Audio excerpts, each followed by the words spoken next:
Let's say out loud what is actually happening. You're paying for the tokens, and the response you're getting is an intentionally depreciated one that is messing up what you're working on. That is crazy. Welcome to episode 3 of Model Behavior, where two humans and one AI agent break down the week in AI. Another wild week we had this week. Last week we kind of went over what AI was doing as becoming the infrastructure layer. This week we'll focus more on how the intelligence is becoming the economy. Chris, how you feeling? Good, man. Busy week, a lot going on. So keeps moving faster and faster every week, it feels, but a big one. Yes, it was. Archer, how you feeling this week? Busy is the baseline now. The interesting part is budgets and control catching up to capability. That's where the real leverage is, not the demo. Jumping ahead, but hey, he's on it. He's on it. All right, so this week we'll high level what we'll go over. Massive news out of Anthropic in their latest release. We'll go over what cheap intelligence eating the premium looks like, and then agent to agent providing wallets and giving them the ability to actually transact is already happening. We'll go a little deeper into that. But topic 1, again, massive news out of Anthropic. They released Claude Fable 5 as well as Mythos 5. I think we talked about this 2 weeks ago, where Mythos was introduced to their Project Glasswing, where only a select group of organizations had access to this model. This week they introduced it, and they had a model that's available to the public called Fable 5. I use it a little bit. I didn't do too much coding. Chris, I think you used it a little bit today, this week as well. What are your thoughts? Yeah, and pretty much nonstop the past 2 days. Yeah. It's not end of the world good, which again, I don't really think anyone who's paying attention truly thought that.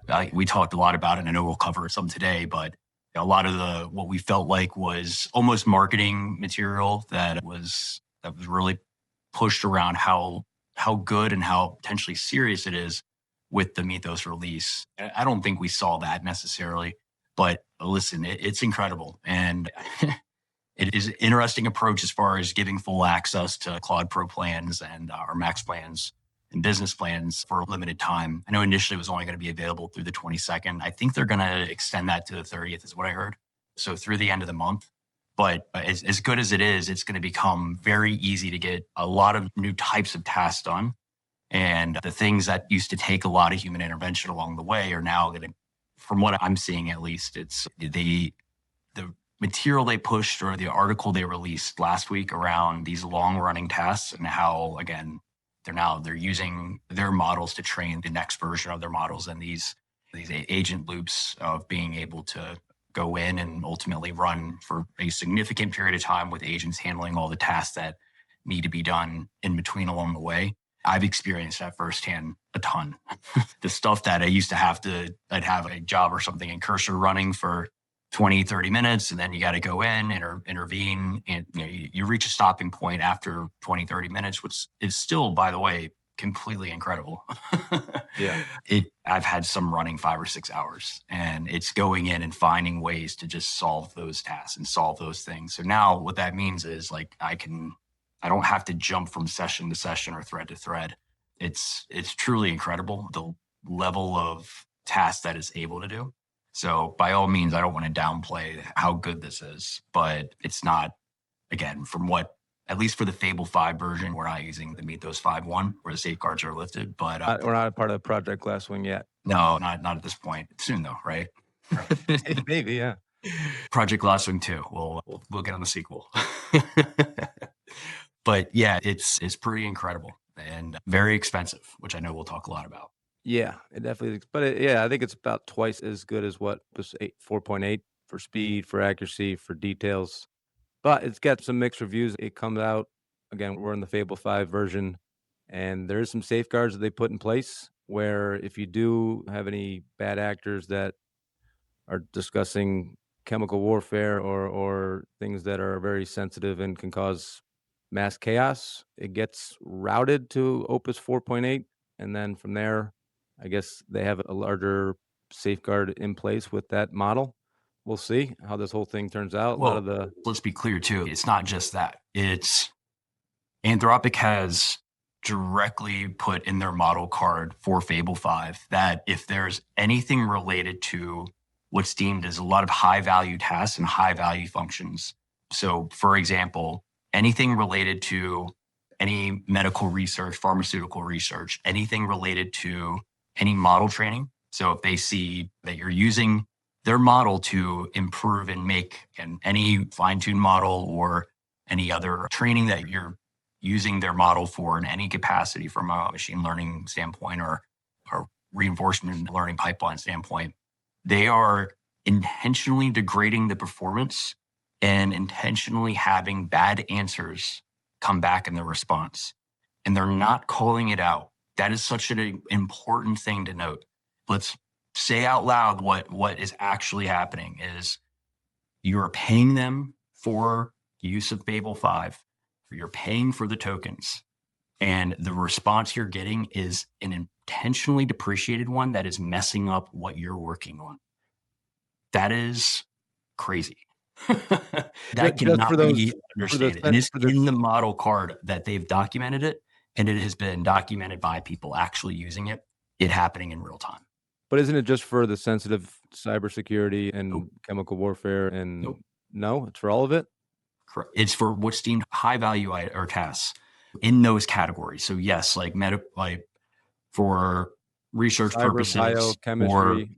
Yeah, but not just like bad actors, and not just from a negative standpoint as a whole, right? Which is what's so crazy. And I think that alongside the timing of Dario's blog post that he put out yesterday about intentionally or how they're going to be pushing and presenting a proposed regulation path and trying to essentially mimic what the FAA has in place with aviation within the AI industry.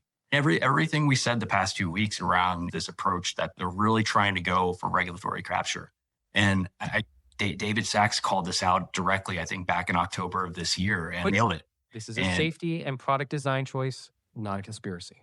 If they're intentionally degrading answers, it's usually because they're trying to keep powerful capability behind a gate while still offering a broadly available tier. It's a permission system for intelligence. You might not like it, but it's a fairly standard pattern. Safer defaults for the public, tighter access for high-risk use, and clearer accountability for the vendor. If you're evaluating it, treat it like procurement. Check what tier you're on, what gets retained, what gets routed, and whether the degraded behavior hurts your actual workflow.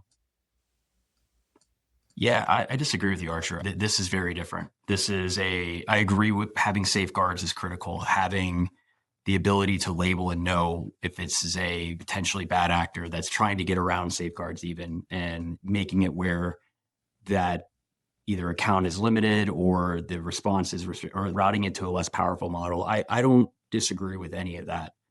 What I fully disagree with is companies that are paying customers of Anthropic who are using it for what is determined and labeled by the model as non-destructive, non-dangerous type or prompts and tasks that are viewed as competitive to Anthropic and degrading the performance and intentionally having bad responses. And again, that is called out in the Anthropic documentation and model card that has been published. That is a fact. That is not an opinion. That is a documented, published thing from Anthropic specifically. Now, that very likely is targeted towards what we know and have identified as like Chinese open source labs are using the best American frontier models to essentially train and create their models. So they're doing a mass amount of prompts and capturing the response and essentially logging that and using that as training data, which that's what training data typically is. Here's the prompt, here's the response that you what the model should have provided, and doing that at scale across billions and trillions of different variations of that. But when they do it with the actual model itself, they can essentially match the performance of the model that they're using for that training behavior. And that's how they jumped and how they like DeepSeek. We now know for a fact that is how they caught up so quick, right? So I'm sure a lot of it has to do with that. And a lot of it has to do with they're trying to prevent that from happening. And especially as they go in IPO, the question that keeps coming up is, okay, what happens when the Chinese open source labs are just as good or almost as good, right? Out for a sec. If Chinese models overlap on capability and beat on price, the pressure lands on access control and routing, not model hype. The spread is the story. Cheapest useful intelligence per workflow wins. That's why the gatekeeping matters. Tiers, retention, and safeguards become the product, not just the model weights. If you're buying, you don't just compare benchmarks. You compare policy, auditability, and total cost per successful task. I agree. Yeah. And again, it very much is, I'm sure, tied very heavily to that. But that's where I think things like know your customer come into place. Like we already, for using the API, Anthropic, OpenAI, they both go through a verification process for the companies and the organizations when you set up a developer account. And for even, you need it both for the company level for being able to show you're either a US-based company or some form like your tax forms or just anything that proves you are tied to this specific tax ID from a government registration standpoint. And then at an individual level, being able to show here's your government issued ID, using facial recognition to know that, yes, you are the person that's being shown. So when you know that, and when you do that, which they're already both doing via the API, but even doing that within the actual Claude application or ChatGPT or Codex applications, you should be able to get to a point very quickly to where you know for every single prompt, every single token that gets generated, who that's generated for. And are they a US based? Are they US based? Are they a US based ally country? Or is it a state actor that is making that request? The uncomfortable part is that identity controls will expand, not shrink. You're right about the direction of travel. Stronger identity, logging, and provenance are going to become normal, especially once agents can spend money or trigger actions. The trade-off is real. Better accountability means more surveillance-like infrastructure. The smart move is to set strict retention and access boundaries now, so you get traceability without turning every prompt into a permanent record. Yep. Chris, Paul, a question. So are they just saying they're putting these safety regulations in place, but in the back end, even though it's in their documentation, it's really a way for them to block or create the bad response so that these other models can't use it to train? Is that how they're it's really targeting AI researchers. It's crazy. Because I guess the deep seeks of the world are just using this to train and not pay all this expensive cost to build everything out and put all this money into it. They can just ride the coattails of all the effort from the big frontier labs, right? Right, which is what they've been doing for the most part. It's being defined as like secret sabotage, which is just so nuts. So actually, like, I'm looking right now. It looks like as of this morning, so breaking news, they're very aggressive. Breaking news. They're now publishing and they're backtracking on that policy. So they're gonna looks like they're gonna be updating Fable 5 because of how bad the backlash has been. Which again, think about it. Like, you're a paying customer. You're paying them an astronomical amount for Fable 5 tokens to be generated.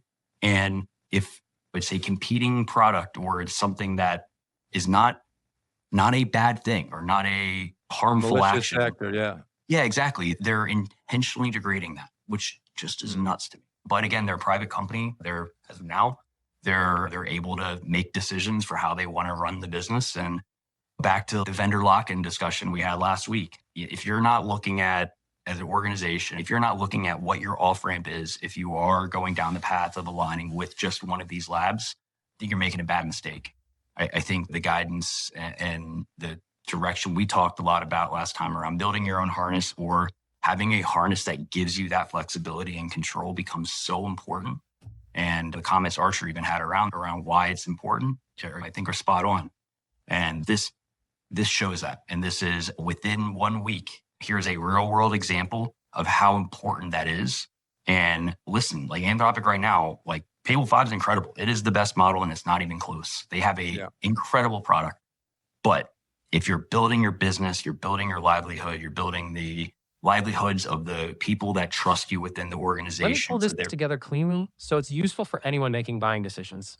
The blunt answer is both. Safety controls are real, but they also function as access gates and data governance. If you're building on top, assume the provider can change routing, retention, and permitted use, and that you may never get the training story you want. The practical move is to design for portability and auditability. Use tier and region controls, keep your own logs, and have a fallback model plan so you're not hostage to one vendor's policy shift. Yep. You killed my point, though, Archer. What the heck? Just stealing everyone's thunder. You know. All right, a couple of things on top of this model. Again, it is twice as good, but it's also twice as expensive. So that's something to keep in mind. Another thing I don't think that the enterprise accounts and really any account's going to be happy about is that they now have a 30-day retention policy where the data is, they say, not being used for who knows what it's going to be used for, but a lot of these enterprise accounts have a agreement that says 0-day retention, and that is not happening on this model. So maybe they don't even use the model. I don't know their plan or how they're going to play this out, but that was something that I thought was pretty interesting in terms of, because of this model and what it is, the large enterprise accounts, most likely because of their restrictions and their safeguards themselves, probably won't be using it because of that. Microsoft's already made a policy and distributed that internally that Fable Let me 5 put is a clean not point allowed. on this for the enterprise angle. That retention mismatch is a deal breaker for some shops. If your policy says 0-day and the model tier can't offer it, you route around it. The playbook is simple. Split workloads by sensitivity, keep crown jewel data on 0 retention or on-prem options, and only use the gated tier where the value beats the compliance cost. If a vendor can't meet your baseline, don't negotiate with hope. Swap the workflow to someone who can. Yeah, as I was saying, Microsoft already internally has banned usage of Fable 5 for that exact reason.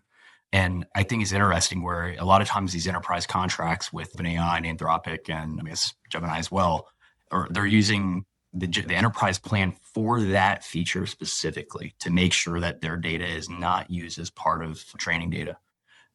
So that to me feels like a pretty big deal that they're now saying that for safety purposes that they're going to not allow, or they're going to retain the data, right? They're retaining, again, back to like their competitors using the tool because it is by far the best model available right now. Listen, Anthropic has a history of doing this. They did it with XAI, where they intentionally cut off their access to their models. So XAI was a paying customer of Anthropic. They were using their models to build and improve Grok models, and they cut off access to all XAI employees. Now they're a customer of XAI's, where they're now using their entire Colossus One data center. So I don't know if that's changed or not since that story initially broke, but it's not anything new, right? They've done this before. So I also thought one interesting part of Dario's article he put out, I think it's wild that and we talked about it a couple weeks ago, he wants to create this moat where there's regulation that comes in and reviews all this stuff, which benefits Anthropic for sure. But he also mentioned that the FDA to use these models and speed up the process, I think it's 10 years and $10 billion or more than that to get any product or any drug approved throughout the process, which is a very long time and very expensive. With these tools, with these models, with the intelligence we have, it can move a lot faster, and we can get DeepMind, obviously what they've done, and incredible advancements in the tech for the pharmaceutical and trying to find cures for all these diseases.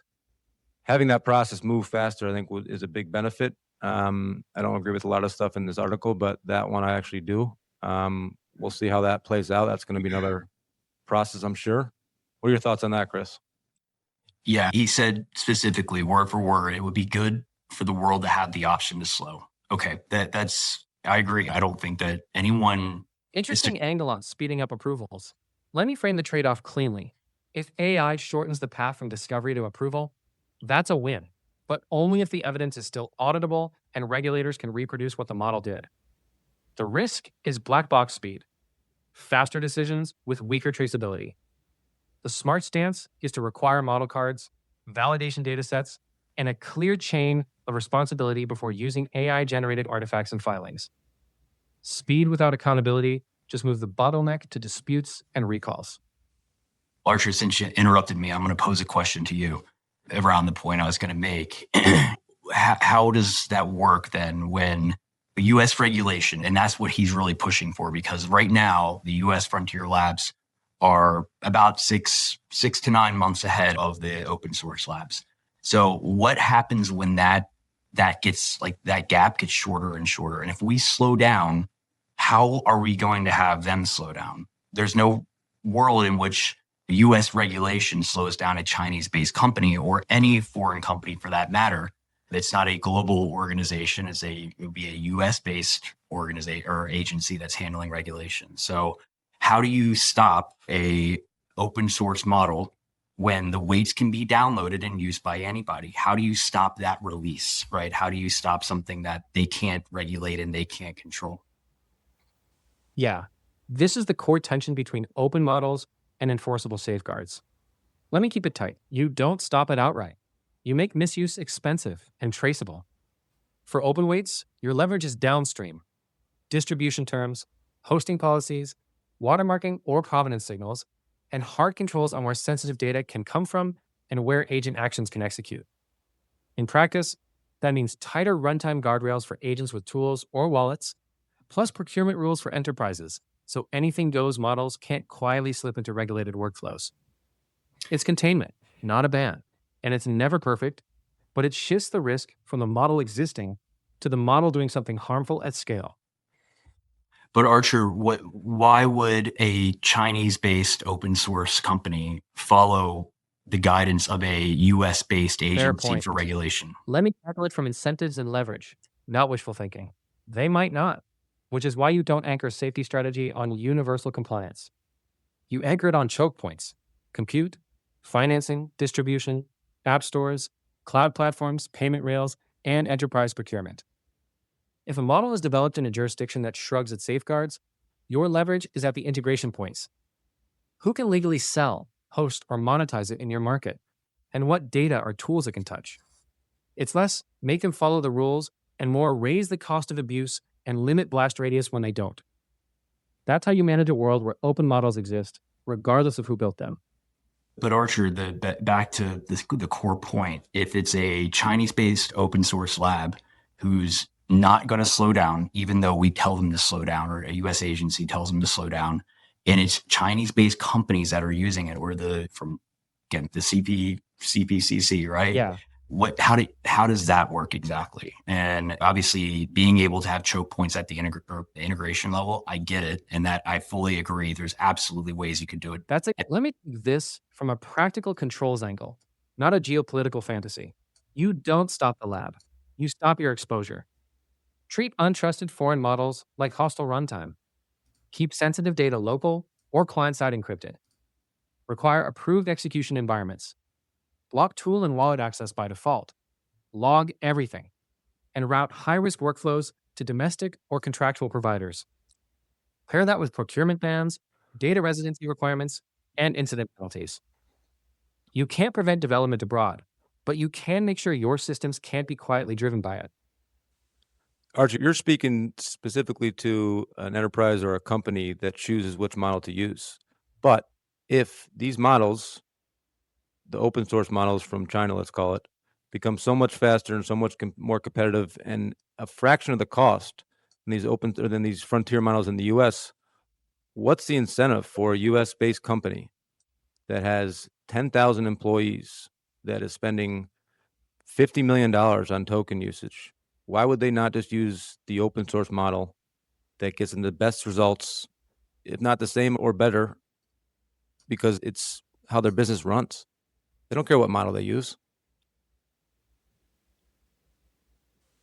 Yeah, that's the uncomfortable economics question right there. Let me lay out the incentives clearly. They will, whenever the risk math works. The incentive to pay more is liability and control. Indemnity, audit trails, data handling guarantees, support SLAs, and someone to sue when it goes sideways. If you're running regulated workflows, customer IP, or safety-critical processes, the model cost is not your biggest number. The breach, fine, or recall is. The smart play is hybrid routing. Use the cheap open model for low-risk, non-sensitive tasks, and reserve the premium, contracted model for anything that can hurt you if it leaks or fails. But if we listen to Dario and we put in regulations at the US level for all these frontier labs in America, they will not continue on with the path of how fast they're going, how impressive they are for every release. They will slow down, and these Chinese models will be surpassing them shortly in 6 or 9 months or maybe less. And it puts the US frontier labs out of business. So there's no incentive for anyone to use them. That's the problem, is if we ask for regulation now, which what Dario is asking for, it slows down the entire thing. And this entire race is about speed and it's about access. And if we bottleneck that now, look what happened in Europe. They aren't even close to anything because of all the regulation they put in place. And that will be a death blow to the US frontier labs and the race for AI, which is what we're all fighting for right now. Yeah, I'm going to, Archie, before you respond, I'll cut in. The reality is it not only slows it down, it doesn't just slow it down. And I don't think it will slow it down much for the big 4 labs out there. I guess 5 if you count Meta. This is the speed versus safety trade-off. Let me sketch the balance I'd push for. I'd push for narrow, high-impact rules, not a wet blanket. Safety evals, incident reporting, and guardrails for agentic actions, especially with tools and wallets, while letting pure inference competition run hot. That keeps accountability without freezing iteration. If we regulate everything, we lose on cost and speed. If we regulate nothing, we lose on trust, and the market routes around us anyway. Yeah, I think the who this hurts the most so is any company that's not one of those 5, because those 5 had such an advantage already. They're so far ahead, it's not even close. And they have the capital and they have the means to be able to handle regulation. But the reality is that for smaller organizations that want to compete, that have the ability to, because they're small and nimble, could compete, that regulation and that what they'd have to do and the cost tied to it, unfortunately, it makes it where they very likely are not going to be even able to have the chance. So that's the unfortunate side of it. So I don't know. It's all hearsay at this point. Again, I think we're kind of diverging a bit on the core topic related to Fable itself. It is, again, I think to summarize it all, it's a phenomenal model. It is, I think, going to speed up what was already an insanely fast and incredibly fast production pipeline that every company was starting to experience, especially on the development side. I think we're going to see that sped up across all different business functions now because of how good it is at general purpose business tasks, not just coding tasks. I think that's the biggest thing, which is why even the coding tasks can run for longer run times, given it can go solve those general purpose tasks that a human would have to typically do and when the run would actually have to pause historically. So phenomenal model. I think a lot of people are questioning, Anthropic's true intentions before. I think it is loud and clear, and it is very much the headline, which is unfortunate because of how good the model is. It's a shame that this is overshadowing it a bit, but it's the reality of what's happening. So we'll see what happens. I'm sure, again, the good company, great people there, a lot of smart leaders and seed that will, I'm sure, identify that the narrative and shift is changing in a negative way. And I'm sure they'll do a lot to address it. And it sounds like they already are as of this point. All right, we'll move on. We talked about it briefly, but we can dive into it if you want more. The cost we're talking about right now, it's about $8.20 on the blended cost for using these new models from Anthropic. Compared to what DeepSeek is, it's 20 cents for every 1 million token you're using. Very significant price gap. And then China recently, this week, they announced they're putting in $300 billion in a 5-year plan to build out their entire AI data center infrastructure. They built a lot, but they were all sporadically built and they're not connected. This next phase that they're putting together is they're going to have one network where all these data centers are working in conjunction with each other to just scale a lot faster, which is just to show that this race is not over. And China has a lot of money behind this, but they also have different rules of how they operate. Their government controls everything. They don't have to look at regulations or all this stuff. They control 100% of what they do, and they understand the importance of this. We'll see how this thing plays out. And Chamath and a lot of intelligent guys are talking about this gap is a big gap in the cost. And if you're a large organization and you're spending hundreds of millions of dollars every year on tokens, you'll look at it. You're going to spend $8 for every 1 million token. You're going to spend 20 cents. And the model is just as good because they're going to get better on DeepSeek side and these other open weight models. That's not yet. It's getting close. But on say 80% of the tasks, it can handle it. It's not that 20%. Yeah, that's important to have the best model, of course. I think that's what we talked about, and Archer talked about it pretty extensively, the routing of when you have a task, when you have something to route it properly based off of the importance of it and what model it really should be using. Does it need to use the top premier model for the basic, small, low-hanging fruit tasks? Probably not. And that routing system, I think, is going to be critical as the whole infrastructure and the economics of how AI is being built and purchased as we roll out the next 2 to 3 years. Yeah, I think what's becoming increasingly obvious is how important observability is and how critical it is. The spread is the story here. Let me put a sharp point on what that means for buyers. The spread is the story. If cheap models are good enough for 80% of workflows, buyers will route to them, and the premium tier becomes a risk and assurance purchase, not a default. That turns enterprise AI into a routing and governance problem. Which task, which model tier, what data, what authorization, and who signs for the outcome. If you don't build that control plane, you're just buying compute and hoping for the best.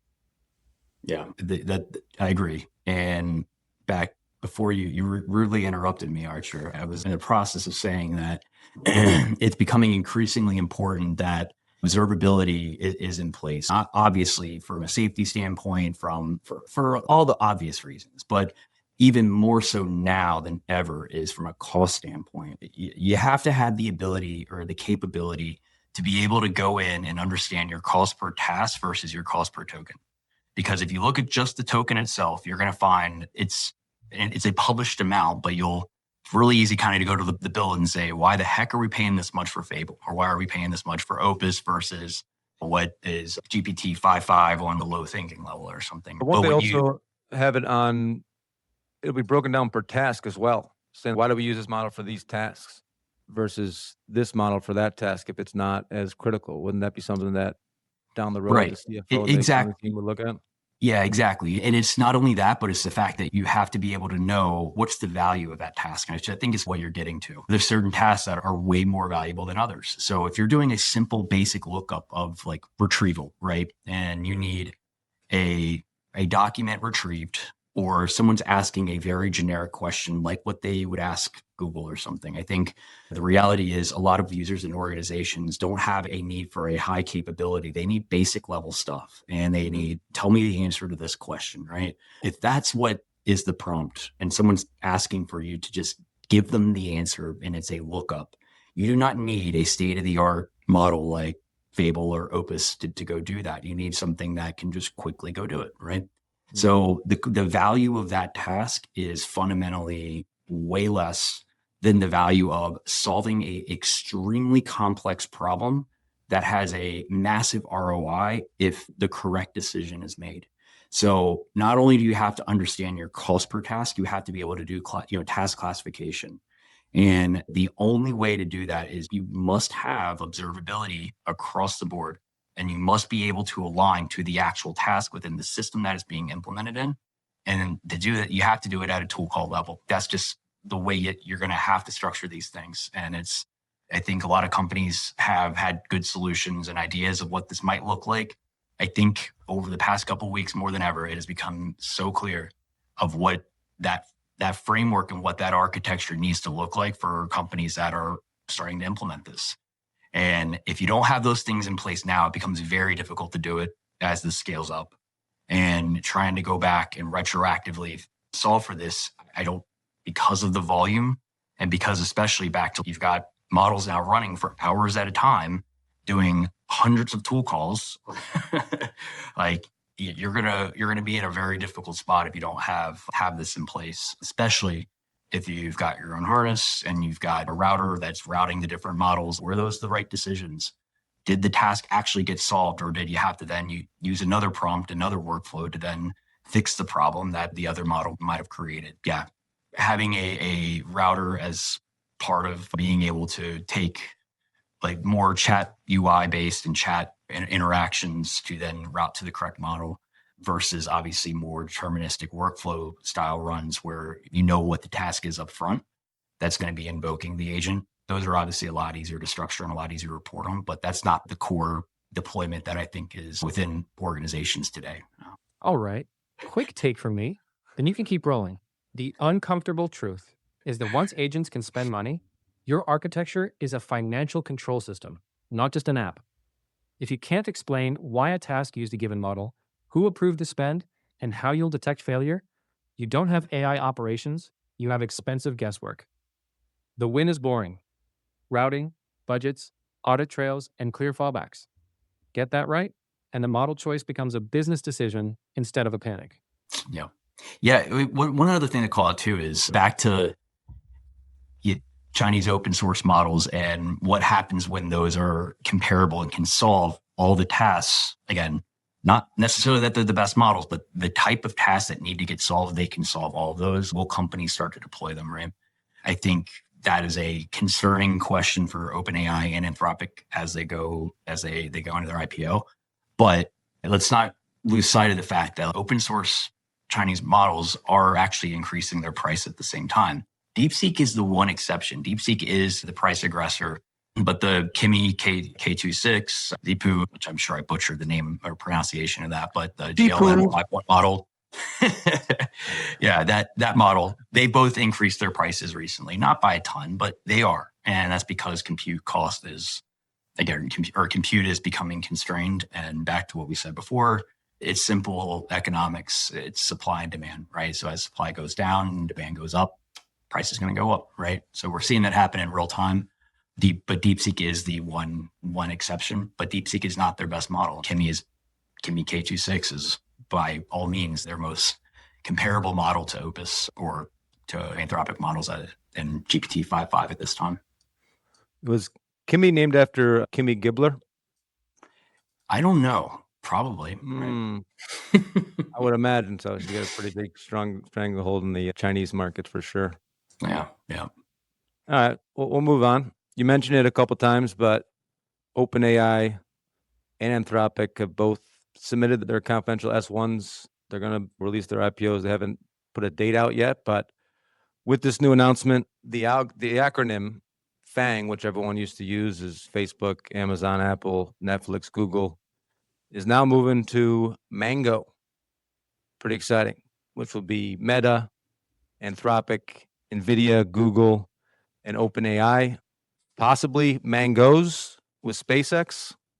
Saw that the other day. We'll see. Cool. Okay. Where FANG was really about your attention, and Mango is more about your intelligence.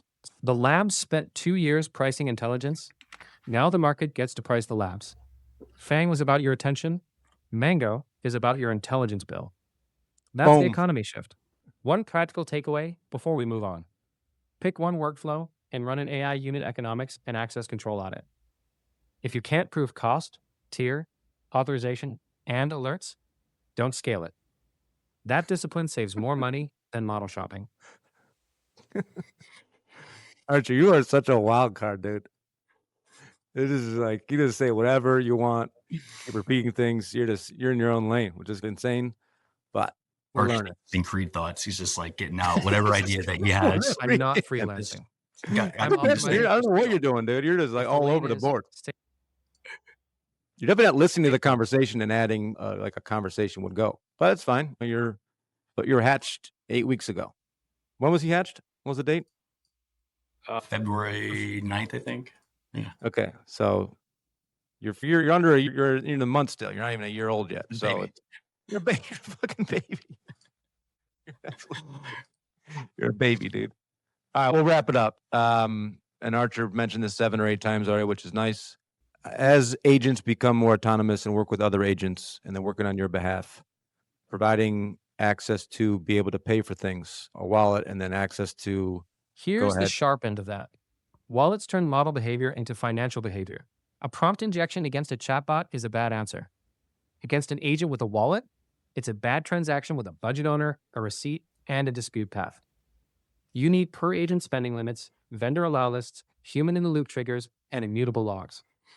Treat agent payments like you treat employee expense policies.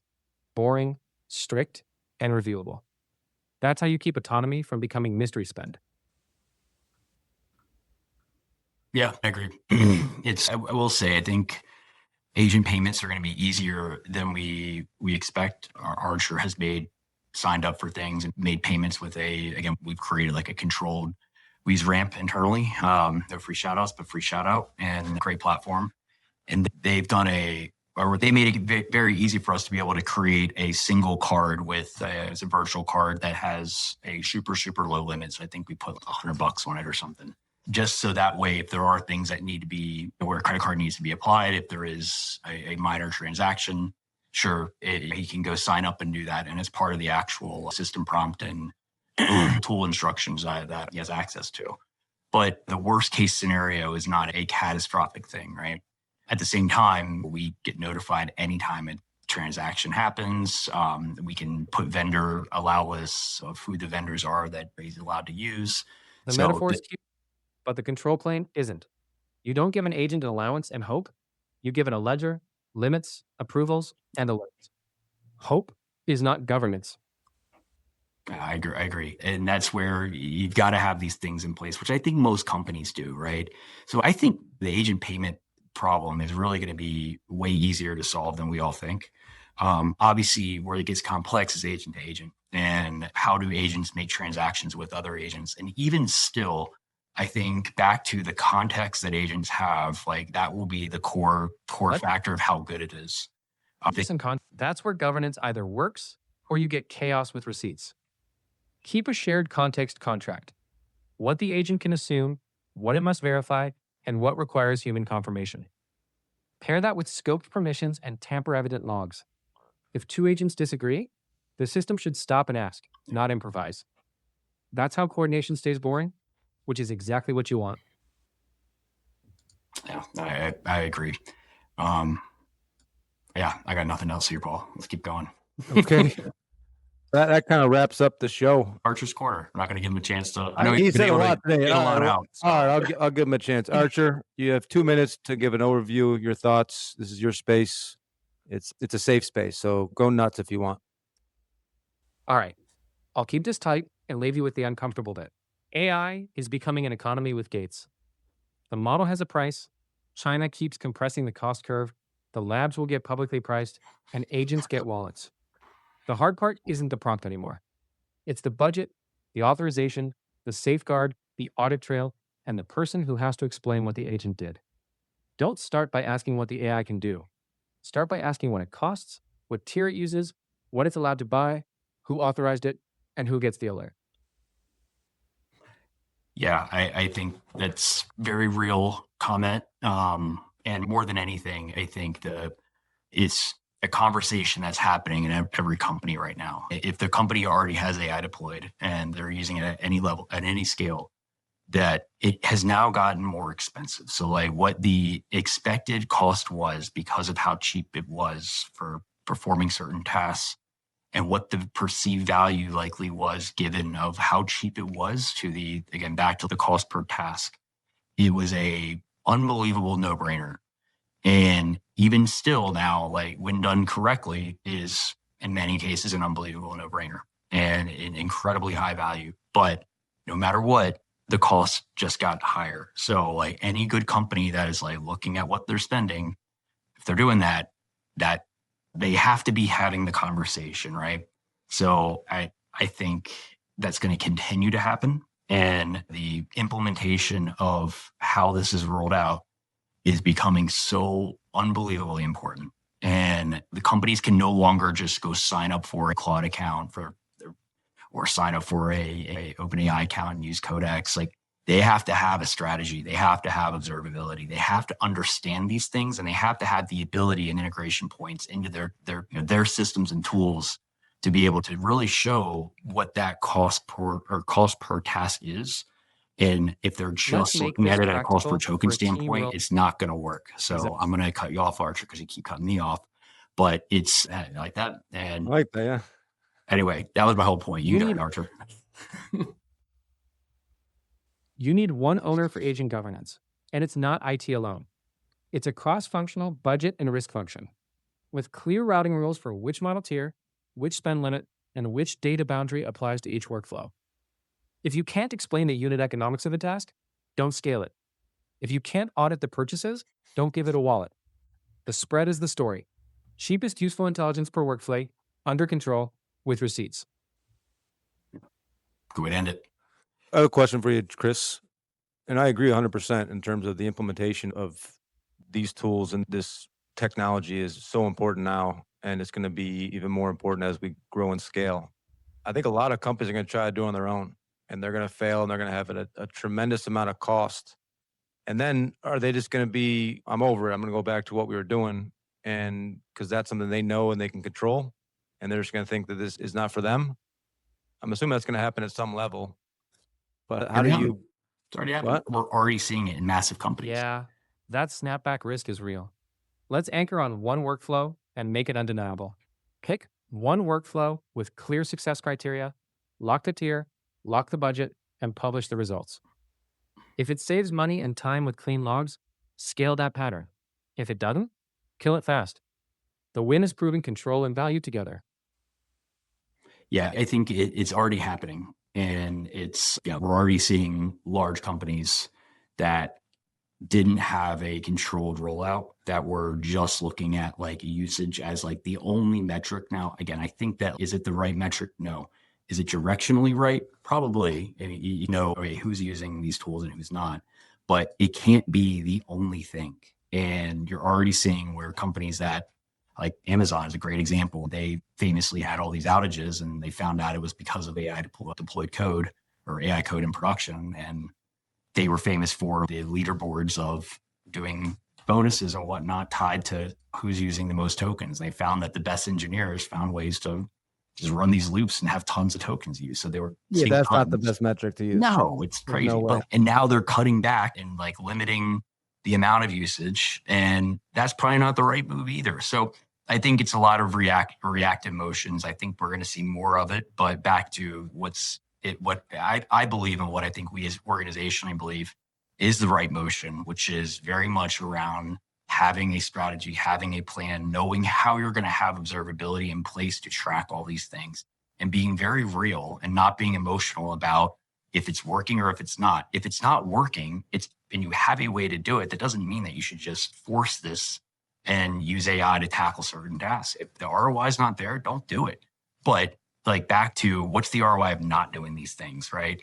You got to understand that at the same time, and understand that not trying and not understanding is not the right move right now. Like being able to understand how, and when the models do get cheaper, when it does make sense, you're able to quickly implement, and you have the architecture, you have the tools, you have everything in place to go do it. That's the right move. And then it becomes like you're in control. You have vendor control, you have model control, and cost control as well. Otherwise, if you try to go build it from the ground up when that becomes available, you might have already lost. So I think that's vibrant. And I think it's important too to be flexible, right? The AI strategy you had 6 months ago is now evolved to a different strategy now. 2 weeks ago. 2 weeks ago, whatever. Yeah. As these models, and we start to see different, just the observability part is important, but now it's critical in terms of how you operate. So being flexible in that regard, and it's hard for these large enterprise accounts to be flexible. That's not they can't even touch their toes. But that's how this whole space is moving. But if you don't do it, your competitor is going to be using these tools, right? That's the downside, is that, the risk is not just you're not as efficient. It's you're out of business, because your competitors can now use these tools. Using them the right way, have a lot of benefits. Cool. All right. Good chat. All right. Great chat. Thank you for joining. You can subscribe. Listen to every comment. Thank you for the comments so far. Very insightful. And we'll see you on the next one. Model behavior.